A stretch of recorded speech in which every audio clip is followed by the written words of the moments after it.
Hi students, today we are going to see the differences between SN1 and SN2 reactions. In the previous videos, I had explained SN1 and SN2 reactions in details, so you may watch those videos for more information, and I'll give the links for those videos in the description box. So let's begin today's concept.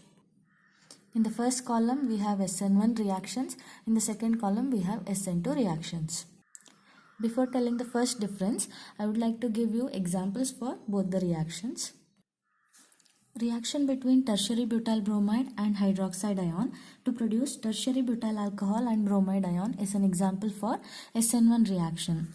And if you see the mechanism, initially the tertiary butyl bromide undergoes ionization to produce a carbocation like this and bromide ion. So the carbon-bromine bond is breaking in this fashion and it is found to be a reversible reaction. So you get a carbocation like this. And in the second step, the nucleophile hydroxide ion attacks on the positively charged carbon of this carbocation, producing the tertiary butyl alcohol. So as you can see from the mechanism, SN1 is found to be a two-step reaction. Now we will see example for SN2 reaction. The reaction between methyl bromide and hydroxide ion to produce methanol and bromide ion is an example for SN2 reaction. Now if you see the mechanism, the hydroxide ion attacks on the partially positive carbon of methyl bromide like this. At that time, a transition state is formed like this. So what is happening here? When hydroxide is attacking the carbon-bromine bond is breaking, partially breaking, and carbon-oxygen bond is partially forming. So you can call this as a transition state which is highly unstable. So immediately it decomposes producing methanol or methyl alcohol and bromide ion. So what is happening? The carbon-oxygen bond is fully formed, carbon-bromine bond is completely broken. So as you can see from the mechanism, the entire reaction is a single step reaction. So that forms the major difference between SN1 and SN2. What is that? SN1 is a two-step reaction, whereas SN2 is a single step reaction. Then from the name itself you can tell the second difference. So SN1 means unimolecular nucleophilic substitution. That means rate of this reaction depends on concentration of only one reactant. If you see the example for SN1 reaction, that is this reaction, the first step, that is formation of carbocation, it is the rate determining step of this reaction. Here we have only tertiary butyl bromide in the reactant side. That's why rate of the reaction depends upon only tertiary butyl bromide and not on hydroxide ion. Hence, we can say rate of the SN1 reaction depends only on the concentration of haloalkane and not on the nucleophile. Whereas for SN2, the rate of the reaction depends on the concentration of haloalkane as well as nucleophile. See the example here.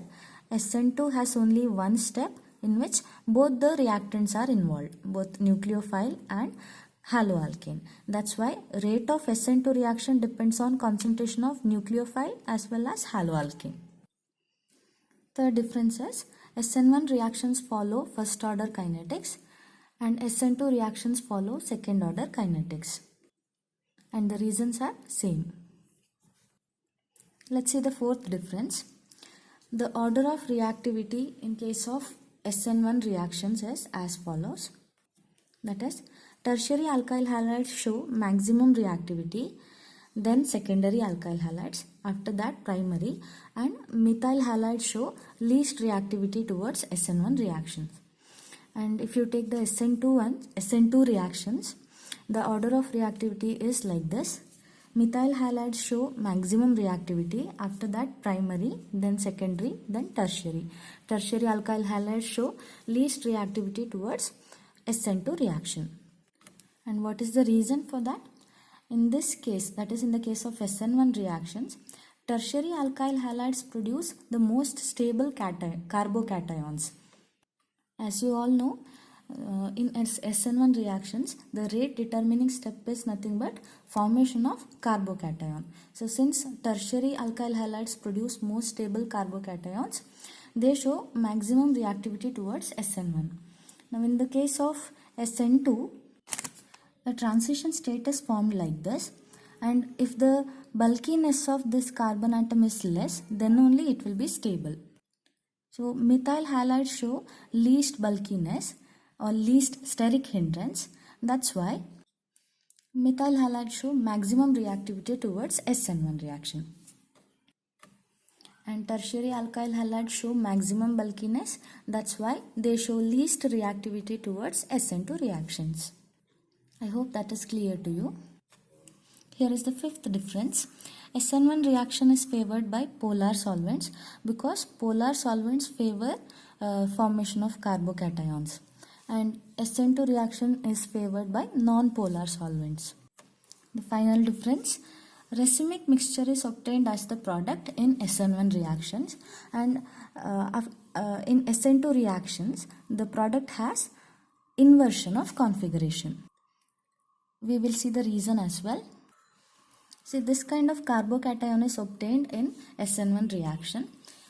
It's a planar molecule. Our nucleophile hydroxide ion, it can attack either from this direction or from the other direction. So 50% of the product will be dextrorotatory, whereas the remaining 50% product will be levorotatory. Such a mixture is called as racemic mixture. So because of the formation of carbocation, we get racemic mixture as the product. Now in case of SN2 reaction, the nucleophile is attacking the carbon atom from a direction opposite to that of the leaving group, bromide ion. That's why what happens, initially if the structure is like this, if the bromide group is present on the right side or on this side, what happens in the product? The nucleophile, it is attacking from the opposite direction, so you get inverted product like this. See, the hydroxide is present on this side, right? So you can call this as inversion of configuration. So the SN2 reaction product has inversion of configuration. What is the reason? The nucleophile attacks from a direction opposite to the opposite to that of the leaving group. That's why the product is obtained in an inverted manner, or inversion of configuration is seen there. So that is about today's concept, differences between SN1 and SN2 reactions. Thank you for watching.